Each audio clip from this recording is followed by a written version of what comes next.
जय हिंद बच्चों, आप सभी का अपने YouTube चैनल नमो भारत गणित में हार्दिक स्वागत और अभिनंदन है। बच्चों, आज की क्लास है दो चर वाले रैखिक समीकरण युग्म से प्रश्नावली 3.4 के उदाहरण। तो आज की क्लास में हम प्रश्नावली 3.4 के सभी उदाहरण जानेंगे। तो चलिए आज की क्लास शुरू करते हैं। तो बच्चों, प्रश्नावली 3.4 के उदाहरण में सबसे पहले हम यहाँ पर जानेंगे विलोपन विधि से हम इन उदाहरणों को हल करेंगे। तो इस प्रश्नावली 3.4 में 11 उदाहरण नंबर है। तो 11वां उदाहरण नंबर देखेंगे। कह रहा है दो व्यक्ति की आय का अनुपात 9:7 है और उनके खर्चों का अनुपात 4:3 है। यदि प्रत्येक व्यक्ति प्रति माह में 2000 रुपये बचा लेता है तो उनकी मासिक आय ज्ञात कीजिए। महीने का आय कितना होगा? वो प्रति महीने में एक महीने में कितना 1000 रुपया खर्च कर रहा है? 2000 रुपया कर रहा। बताइए एक महीने में कितना बचा लेगा? उनके देखिए यहाँ दिया गया है उनके आय का अनुपात कितना वो कमा रहा है। 9:7 के अनुपात में दोनों लोग कमा रहे हैं और दोनों लोग खर्च कितना कर रहे हैं? 4:3 के अनुपात में। तो मान लिया कि आय जो कमा रहे हैं मान लेते हैं x कमा रहे हैं और कितना खर्च कर रहे हैं मान लेते हैं y खर्च कर रहे हैं। तो ये दोनों हम मान के चलेंगे। चलिए हल करते हैं। हल में लिखेंगे माना दोनों व्यक्तियों का आय मासिक आय क्रमशः एक व्यक्ति 9 कमा रहा है तो हम मानेंगे x, तो 9x हो जाएगा 9x, तथा दूसरा 7 कमा रहा है तो 7x है 9x तथा 7x है, तथा दोनों व्यक्तियों का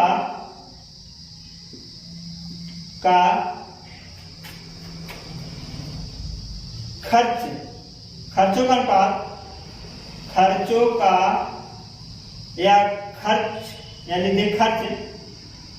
क्रमशः कितना खर्च कर रहे हैं महीने का? क्रमशः कितना खर्च कर रहे हैं? 4:3। तो पहला 4y खर्च करेगा और दूसरा कितना खर्च करेगा? 3y है। ये हमने माना कि दोनों व्यक्तियों का मासिक जो आय है वो क्रमशः 9x तथा 7x है और तथा दोनों व्यक्तियों का खर्च जो है वो 4x और 3y है। क्योंकि यहाँ दो व्यक्ति हैं, पहला अगर 9 कमा रहा तो दूसरा 7 कमा रहा। पहला अगर 4 खर्च कर रहा तो दूसरा 3 खर्च कर रहा। तो 9x हो गया, 7x हो गया और 4y हो गया, 3y हो गया। अब प्रश्न के अनुसार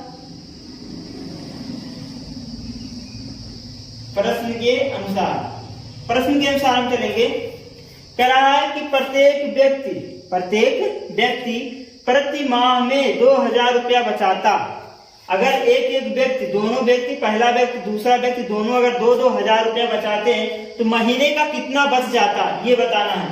तो कह रहा है प्रत्येक व्यक्ति बचाएगा कब बचता है?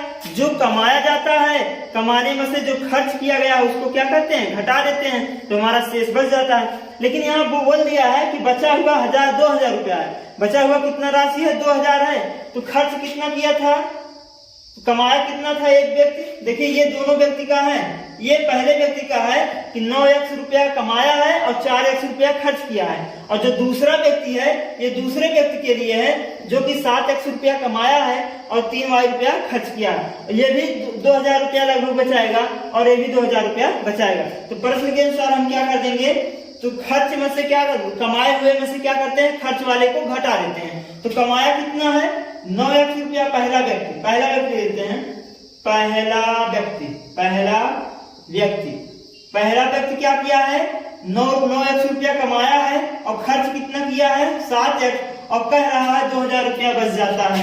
तो यहाँ कितना हो जाए? 4y। 9x रुपया क्या किया है? खर्च किया, कमाया है, और 4y रुपया क्या किया है? खर्च किया है। तब जाके उसको क्या रुपया बचता है? 2000 रुपया बच जाता है। ये पहले व्यक्ति के लिए हो गया। अगर दूसरे व्यक्ति की बात करें, दूसरे व्यक्ति की अगर बात करें, ये 7x रुपया कमाया है और खर्च कितना किया है 3y रुपया, तब भी उसके पास क्या रुपया बचता है 2000 रुपया बच जाता है। इस प्रकार से ये हमारा समीकरण नंबर 1 हो गया और ये हमारा हो गया समीकरण नंबर 2। अब यहाँ पे हम लगाएंगे विलोपन विधि, क्योंकि प्रतिस्थापन विधि जिसके पिछले वाले क्लास में हम पढ़ चुके हैं, यहाँ पर हमको विलोपन विधि बतानी है। तो चलिए देखते हैं विलोपन विधि का प्रयोग कैसे करते हैं। सबसे पहले हम क्या करेंगे, समीकरण 1 और 2 में, समीकरण 1 और 2 में चाहे x का गुणांक चाहे y का गुणांक किसी एक का गुणांक क्या कर लेते हैं, बराबर कर लेते हैं। गुणांक मतलब हमने बताया है जो चर के साथ जो गुणे होते हैं उनके अंकों के रूप में उन्हें कहते हैं गुणांक। तो चलिए किसी एक गुणांक का बराबर कर लेते हैं, जो छोटा अंक हम पहले बराबर करेंगे, एक ही बराबर करना है। जैसे y का यहाँ गुणांक कितना है 4, यहाँ y गुणांक कितना है 3 है, तो हम इसमें 4 में कितने से गुणा कर दें और 3 में कितने से गुणा कर देंगे, दोनों का मान क्या हो जाए, बराबर हो जाए। अब देखो जैसे 4 है और ये 3 है, अगर इसमें हम 3 से गुणा कर दें तो 12 हो जाएगा, अगर इसमें हम 4 से गुणा कर दें तो भी हमारा 12 जैसे, मतलब दोनों गुणांक क्या हो गए, बराबर हो गए। तो हम पहले समीकरण में कितने से गुणा करेंगे 3 से और दूसरे समीकरण में कितने से गुणा करेंगे 4 से, तब हमारा दोनों गुणांक y का बराबर हो जाएगा। तो यहाँ लिखेंगे y का गुणांक बराबर करने के लिए क्या करेंगे, y का गुणांक बराबर करने के लिए समीकरण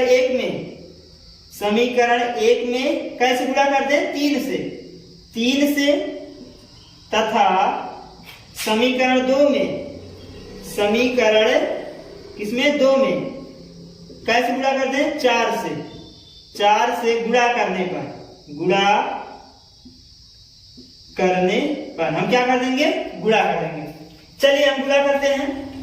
अब देखिए समीकरण 1 में हमको किससे गुणा करना है, 3 से गुणा करना है, तो दोनों पक्षों में किया जाएगा, एक पक्ष में नहीं, दोनों पक्ष में। तो 4 जब इसमें 3 से गुणा करेंगे तो हो जाएगा 3 9 27, ये हो गया 27x माइनस 3 से गुणा 4 में करेंगे तो 4 3 12y हो जाएगा, बराबर 3 से गुणा इसमें करेंगे तो 3 दूनी 6, कितना हो जाएगा 6 से हो जाएगा।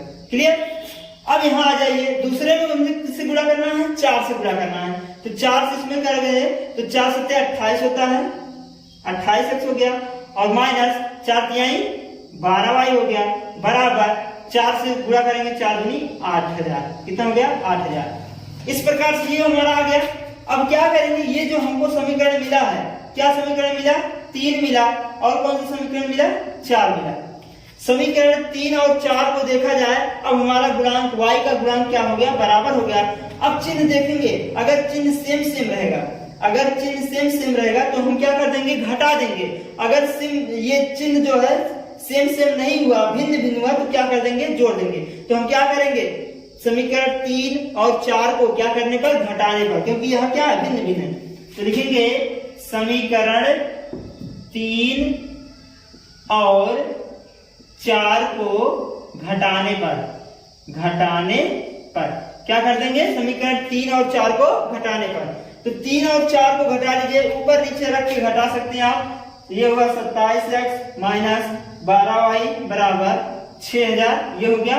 इसमें से हमको कितना घटाना है, 28x को घटा लीजिए, 28x माइनस 12y बराबर 8000, ये घटा लीजिए। घटाने क्या होता है, नीचे वाला का चिन्ह बदल जाता है, जो नीचे रहेगा वो तुरंत बदल जाएगा। ये है क्या, प्लस, यहाँ बनेगा क्या, माइनस, ये है क्या, माइनस, बनेगा क्या, प्लस, यहाँ है क्या, प्लस, बनेगा क्या, माइनस। अब इनसे चिन्ह से मतलब नहीं है हमको, किन चिन्ह से मतलब, जो बदला है इससे और इससे मतलब है। तो चलिए हल करते हैं। ये देखिए 12y है, ये माइनस 12y है, ये प्लस 12y है, तो माइनस 12y में से प्लस 12y घटाएंगे तो आएगा कितना, 0। इसका मतलब ये पूरा क्या हो गया, 0 हो गया। ये 28x है, ये 27x है, 28 वाला क्या है, माइनस में है, 27 वाला क्या है, प्लस में है, तो 28 में से 27 घटा देंगे, x वाले में से 28 में से घटा रहे हैं, तो ये माइनस का चिन्ह ज्यादा वाला है, तो इसमें घटाएंगे तो आएगा माइनस x बराबर। इसको जब घटाएंगे 8000 ज्यादा है, 8000 में से 6000 घटाएंगे तो माइनस में आ जाएगा कितना, 2000। ये माइनस माइनस कैंसिल हो गया तो x बराबर कितना आ गया, 2000। ये हमारा किसकी वैल्यू आ गई, x की वैल्यू आ गई। अब हम क्या करेंगे, y की वैल्यू निकालेंगे। समीकरण 1 में या फिर समीकरण 2 में किसी में मान रख के हम दूसरे चर का मान y का निकालेंगे।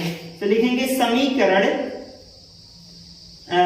x का मान लिखेंगे, x का मान समीकरण 1 में रख लो चाहे 2 में रख लो, जो सहना पड़े।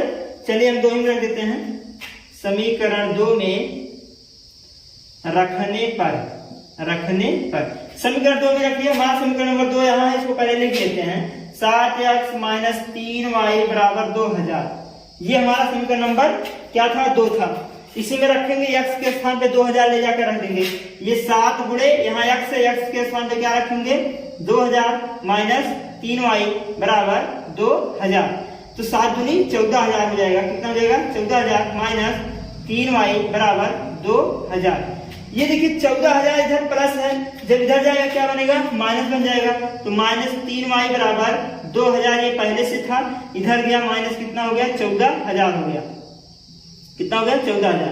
तो माइनस 3y बराबर कितना हो जाएगा 14000 में से 2000 को घटा देंगे तो आएगा कितना 12000। कितना आ जाएगा 12000 रुपया आ जाएगा। कितना 12000। माइनस में से घटाएगा तो माइनस का निशान लगा देंगे। अब यहाँ देखेंगे क्या करेंगे, y बराबर कितना हो जाएगा माइनस 12000 और बटे का कितना -3, ये कैंसिल होगा। आएगा कितना y बराबर कितना आ जाएगा 3 चौक 12। कितना हो जाएगा 4000। y का मान हमारा कितना आ गया 4000 आ गया। इस प्रकार से x और y का मान हम निकाल पाएंगे। अगर आपको उत्तर की जांच करनी है, हमारा उत्तर सही है कि गलत, एग्जाम में जैसे कंफ्यूज हो गए हमारा उत्तर सही है कि गलत है, तो हम उत्तर की जांच करके अपने उत्तर का निर्धारण कर सकते हैं। जैसे उत्तर की जांच करते हैं, उत्तर की जांच कैसे करेंगे कर लेते हैं। कोई एक समीकरण ले लीजिए, जैसे मान लीजिए हमने लिया 9x माइनस 4y बराबर 2000। ये हमने ले लिया। इसी में मान रख लो x और y का, x का 2000 है, y का 4000 है। तो 9 गुणे x के स्थान में क्या रखेंगे 2000 रखेंगे, ये हमारा 2000 हो गया। माइनस 4 गुणे y के स्थान पे क्या रखेंगे 4000 रखेंगे, तो 4000 हो गया और बराबर के 2000। दोनों पक्ष बराबर आने चाहिए तब तो उत्तर सही है। तो 9 दूनी 18000 हो जाएगा और 4 चौक 16000 हो जाएगा। बराबर कितना हो जाएगा 2000। 18000 में से 16000 घटाएंगे कितना आएगा 2000। तो आ गया 2000 बराबर 2000। इस प्रकार से हमारे उत्तर की जांच हो जाती है। इसका मतलब हमारे उत्तर क्या है सही है, जो आंसर आया हो क्या है सही है। आप दूसरे समीकरण में भी रख के हल कर सकते हैं, उत्तर की जांच कर सकते हैं। तो बच्चों ये उदाहरण नंबर 11 था।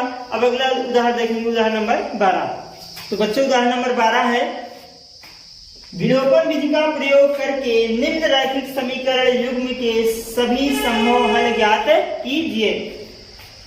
समीकरण क्या है 2x प्लस 3y बराबर 8, 4x प्लस 6y बराबर 7। ये हमको हल करके बताना है इनके संभव मान क्या है। तो चलिए हल करते हैं। हमको 2 समीकरण दे रखा है, 2x प्लस 3y बराबर 8, ये हमारा समीकरण नंबर 1 हो गया। और दूसरा है 4x प्लस 6y बराबर 7, ये हमारा समीकरण नंबर 2 हो गया।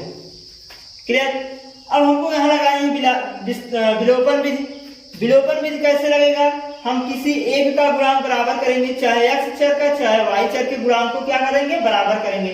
तो यहाँ x गुणांक 2 है, यहाँ x गुणांक कितना है 4 है। चलिए हम x के गुणांक को बराबर कर लेते हैं। तो अगर हम देखिए यहाँ पर x कितना है 2 है, यहाँ x कितना है 4 है। तो अगर हम इसमें 2 से गुणा कर दें तो ये हमारा क्या हो जाएगा 4 हो जाएगा। तो दोनों का गुणांक क्या हो जाएगा बराबर हो जाएगा। तो किसमें 1 में, तो लिखेंगे समीकरण 1 में, समीकरण 1 में x के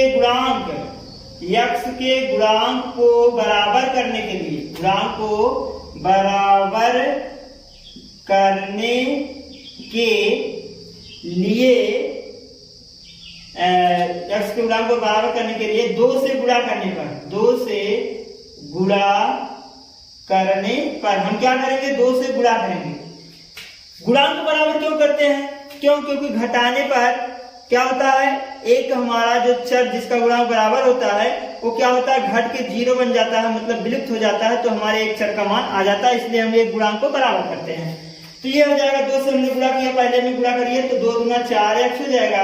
इसमें भी गुणा करेंगे 2 3 6y हो जाएगा। इसमें भी गुणा करेंगे 2 8 16 हो जाएगा। ये हमारा हो गया समीकरण नंबर कितना 3 हो गया। अब ये हमारा समीकरण नंबर 3 हो गया। तो ये इसी से प्राप्त हुआ है, पहले से हमारा समीकरण नंबर 3 प्राप्त हुआ। बचा है कौन सा समीकरण नंबर 2 बचा है। तो हम क्या करेंगे, समीकरण 2 और समीकरण 3 में अगर देखा जाए तो x का गुणांक क्या हो गया है, बराबर हो गया है। जहां तक y का भी गुणांक क्या है, बराबर हो गया। तो हम क्या करेंगे, समीकरण अब यहाँ चिन्ह देख लेते हैं, दोनों क्या है, प्लस प्लस है। अगर सेम चिन्ह रहता है क्या करते हैं, घटा देते हैं। तो लिखेंगे समीकरण 2 में से समीकरण 2 और 3 को क्या करने पर, घटाने पर समीकरण 2 और 3 को घटाने पर। तो 2 वाला पहले लिख लो, चाहे 3 वाला पहले लिख लो, घटा लीजिए। तो 4x प्लस 2 वाला क्या यहाँ है, 4x प्लस 6y बराबर 7।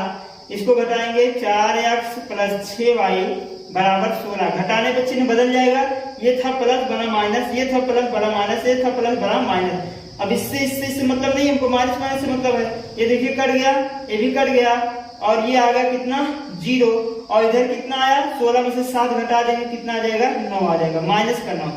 जो कि यह क्या है, असत्य है। जो कि यह 0 बराबर माइनस 9 होता है, नहीं होता ना। तो यहाँ लिखेंगे जो कि यह असत्य है। जब ऐसे कंडीशन आता है तो क्या बताया गया है कि इस युग्म का कोई हल नहीं है। तो यहाँ लिखेंगे जो कि यह क्या है, असत्य है, इसलिए लिख लेते हैं इस रैखिक समीकरण युग्म का कोई हल नहीं है। तो इस प्रकार से ये हमारा क्या बन जाएगा, आंसर बन जाएगा। तो बच्चे क्वेश्चन, ये उदाहरण नंबर 12 था। अब अगला उदाहरण देखेंगे, उदाहरण नंबर 13। उदाहरण नंबर 13 बच्चों, 2 अंकों की एक संख्या एवं उसके अंकों को उलटने पर बनी संख्या का योग 66 है। यदि संख्या के अंकों का अंतर 2 हो तो संख्या ज्ञात कीजिए, और ऐसी संख्याएं कितनी हैं वो भी बतानी है। तो सबसे पहले यहाँ बात होती है 2 अंकों की संख्या। कोई 2 अंकों की संख्या है, ठीक है, एवं उनके अंकों को पलटने पर बनी संख्या कितना है, 66 है, और उनके अंकों का योग अंतर कितना है, 2 है। तो अंक जो होते हैं, संख्या होती है जो 2 अंक से बनती है, 2 अंकों की संख्या है। जैसे मान लीजिए कोई अंक है कितना, 52 है, ये 2 अंकों की संख्या है, इकाई दहाई, इसमें एक इकाई है, दहाई है। इसके मतलब हम इसको ऐसे लिख सकते हैं, 2 हमारा क्या हो गया, इकाई हो गया, और ये हमारा जो इसके बाद क्या 50 बचा, इसको हम क्या लिख सकते हैं, 5 गुणे 10 लिख सकते हैं। क्या लिख सकते हैं, 5 गुणे 10। 10 क्या होता है, हमारा दहाई होता है। क्या होता है, दहाई होता है। जैसे मान लीजिए कोई संख्या 52 है, क्या है, 52 है, तो 52 को हम कैसे लिख सकते हैं, 2 प्लस 10 गुणे 5। तो 2 क्या हमारा इकाई हो गया, और 10 क्या हो गया, हमारा दहाई हो गया, और दहाई में गुणा करेंगे तो क्या हो जाएगा, 50, और 50 2 कितना हो जाएगा, 52 हो जाएगा। तो इस प्रकार से कहने का अर्थ यह है कि 2 संख्या है, क्या है, 2 संख्या है, और उनके संख्याओं का योग जो है कितना है, 66 है। पलटने पर, जब उनको हम पलट देते हैं तो उनका योग कितना हो जाता है, 66 हो जाता है। तो पहले कितना था, 52 था, तो हमारा इस तरह से बन गया। अगर इसी को पलट दे, जैसे हमारा इकाई क्या था, 2 था, अब हमारा इकाई क्या बन जाएगा, दहाई बन जाएगा, और दहाई हमारा क्या बन जाएगा, इकाई बन जाएगा। इसके मतलब हम इसको कैसे लिख सकते हैं, हमको फिर भी क्या लाना है, इनको 52 ही लाना है। इनको पलटने के कैसे, पलट के लिखना है।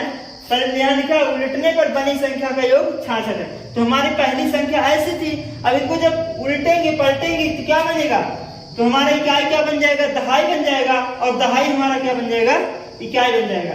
तो ये हमारा क्या हो जाएगा, 2 गुणे 10 हो जाएगा। तो और यहाँ कितना हो जाएगा, ये हमारा हो गया दहाई, और ये 5 हमारा क्या हो गया, इकाई हो गया। तो इस प्रकार से हमारा कितना हो जाएगा, तब 25 हो जाएगा, ठीक है। तो इस प्रकार से हम इनको लिख सकते हैं। जब संख्या को पलट देंगे तो इस प्रकार बनेगा, और पहले संख्या हमारी ऐसी थी। तो अगर हम कोई संख्या 2 मान लेते हैं कि माना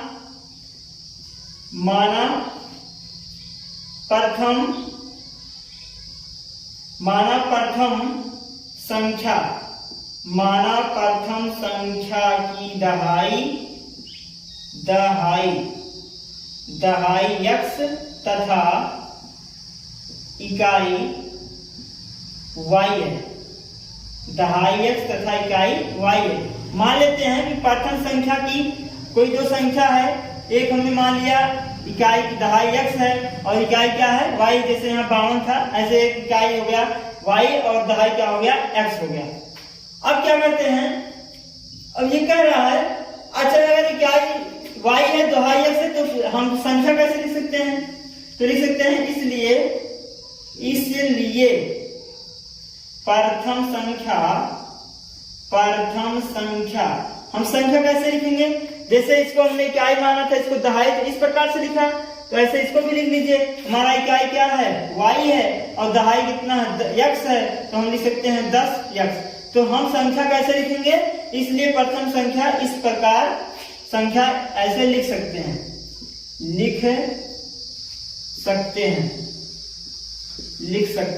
तो हमारे ये पहली संख्या हो गई। अब कह रहा है संख्या को पलटने पर, अगर संख्या को पलट देते हैं तो क्या होता है, तो लिख देते हैं जब अंक उलट देते हैं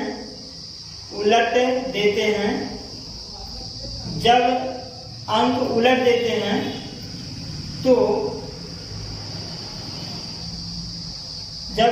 देते हैं तो x इकाई और y दहाई बन जाता है। जब संख्या को पलटेंगे तो हमारा इकाई क्या बनेगा, दहाई हो जाएगा और दहाई वाला hमारा इकाई बन जाएगा। तो x इकाई हो गया और y क्या हो गया, दहाई हो गया। इसलिए संख्या ऐसे लिखते हैं तब संख्या क्या हो जाएगा, तब संख्या को हम कैसे लिख सकते हैं 10y प्लस x लिख सकते हैं। तब हम संख्या को कैसे लिख सकते हैं 10y प्लस x लिख सकते हैं। तो हमको दो संख्या मिल गई, एक संख्या ये पहले ऐसे थी, जब इसको हमने पलट दिया तो ऐसे बन गया। ठीक है, अब प्रश्न के अनुसार क्या बोला है, प्रश्न में ये बोला है कि जो पहले संख्या थी एवं संख्या को पलटने से बनी संख्या का योग 66 है। तो पहले संख्या हमारा क्या था, प्रथम स्थिति लिख देते हैं, प्रथम स्थिति में क्या कहा गया है कि पहले वाली संख्या और संख्या को पलटने से बनी संख्या का योग कितना है 66 है। तो पहले की संख्या हमारा कितना था 10x प्लस y था, और जब हमने पलट दिया तो क्या बना 10y प्लस x बना, और दोनों का योग कितना दिया है 66 दिया है। तो हम कर देंगे कितना 66। इसको सॉल्व कर लेते हैं तो ये हो जाएगा 10x plus y plus 10y plus x बराबर 66। 10x और 1x 11x हो गया, और 10y 1y तो हो जाएगा ये भी 11y हो गया, बराबर कितना हो गया 66। 11 अगर हम कामा ले लें तो x प्लस y बराबर हो जाएगा 66। x प्लस y बराबर कितना हो जाएगा 66 हो जाएगा। अब हम क्या करेंगे 11 से 66 में भाग कर देंगे तो x प्लस y बराबर 66 बटे 11, 11 का 66 होता है, x प्लस y बराबर कितना हो जाएगा 6। तो ये हमारा इस प्रकार से समीकरण नंबर 1 बन गया।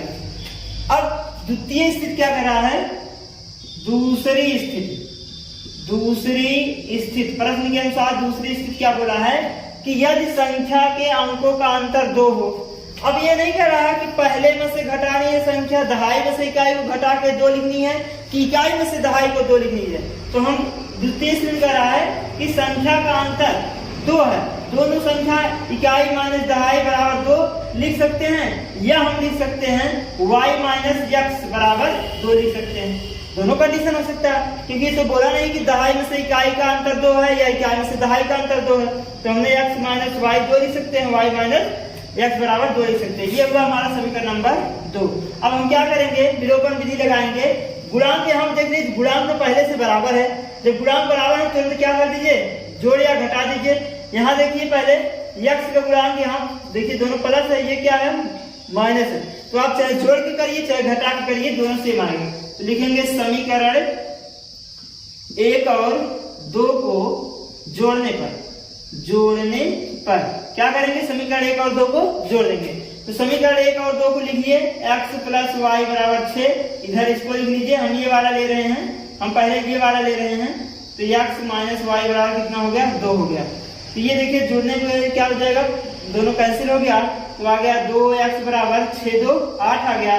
तो x बराबर कितना आ गया, 8/2 आ गया। और 2 चौक 8 होता है, x बराबर कितना आ गया, 4 आ गया। इसका मतलब x की वैल्यू कितना आया, 4 आया। ये हमारा x की वैल्यू आ गई। अब यहाँ क्या करते हैं,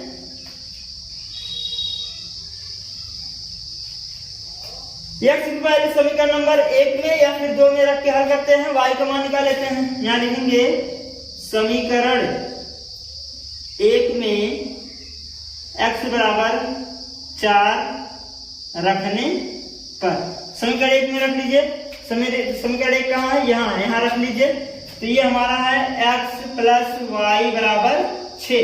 तो x की वैल्यू 4 आया है, यहाँ 4 रखेंगे, प्लस y हो गया बराबर 6। तो y बराबर हो जाएगा 6 माइनस 4। तो y बराबर कितना आ गया, यहाँ पर घटा दीजिए, कितना आएगा, 2 आएगा। कितना आएगा, 2। तो ये हमारा क्या हो गया, y बराबर 2 आ गया। तो हमने पहली संख्या क्या मानी थी, जो प्रथम संख्या थी, पहली संख्या, पहले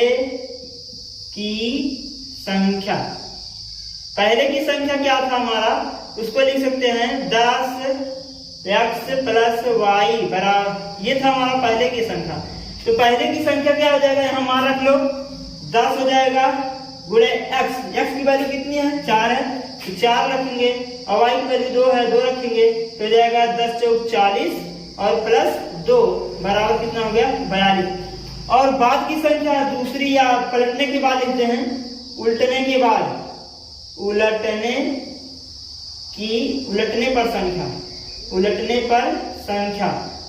पर संख्या कितना था, 10y था प्लस x था। तो हो गया 10 गुणे 2 और प्लस कितना 4, तो हो जाएगा कितना 20 प्लस 4 बराबर कितना हो जाएगा 24।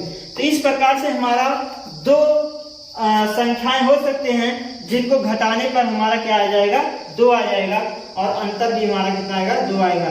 जैसे यहाँ का अंतर कितना है, 2 है। तो अगर 24 मतलब अगर 2 में से 4 घटाएंगे तभी हमारा 2 आएगा, और अगर हम 4 में से 2 घटाएं तभी हमारा 2 आएगा। तो इस प्रकार से ये हमारा क्या हो जाता है, आंसर हो जाता है।